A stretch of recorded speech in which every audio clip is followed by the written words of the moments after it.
In the early 1600s, when European empires were expanding across Africa, one woman stood against them with courage, intelligence, and diplomacy. Her name was Queen Nzinga of Ndongo and Matamba, and she became one of history's greatest warrior queens. The Portuguese had arrived on the shores of Angola hunting for slaves and land. They built forts, armed rival tribes, and spread their influence deeper into the continent. But standing in their way was the Kingdom of Ndongo, led by a fierce and brilliant leader, Nzinga.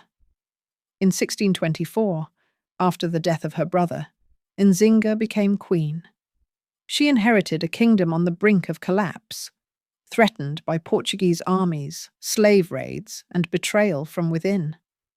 Yet instead of surrendering, Nzinga chose strategy. One of her most famous moments came during a tense negotiation with the Portuguese governor. When she arrived, all the seats in the room were taken, except for one, reserved for the governor. The Portuguese expected Nzinga to kneel on the floor as a sign of submission, but Nzinga would not bow. Instead, she ordered one of her attendants to get down on all fours, and she sat proudly on his back, face to face with the governor. That day, she made it clear, she was no one's servant. Nzinga's brilliance was not only in diplomacy but in warfare. She formed alliances with rival tribes, even with former enemies. She mastered the art of guerrilla warfare, striking Portuguese forts, rescuing captives, and vanishing back into the forests. For decades, her armies frustrated the Portuguese, who could never fully conquer her lands. When she could not fight, she negotiated. When she could not negotiate, she deceived. And when she could do neither, she waited, striking at the perfect moment. Even as she grew older, Nzinga never gave up. In her 60s, she still led troops into battle, dressed in full warrior regalia, carrying bow and spear.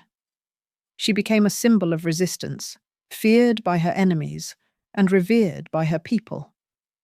Queen Nzinga ruled until the age of 80, an extraordinary lifespan for the 17th century, especially for a warrior queen constantly at war. When she died in 1663, her people mourned deeply. The Portuguese celebrated her death because only then did they believe Angola could finally be conquered. But Nzinga's spirit of defiance lived on. Even today, she is remembered in Angola as a national hero, the queen who refused to kneel, the strategist who outsmarted an empire, and the warrior who fought for her people's freedom.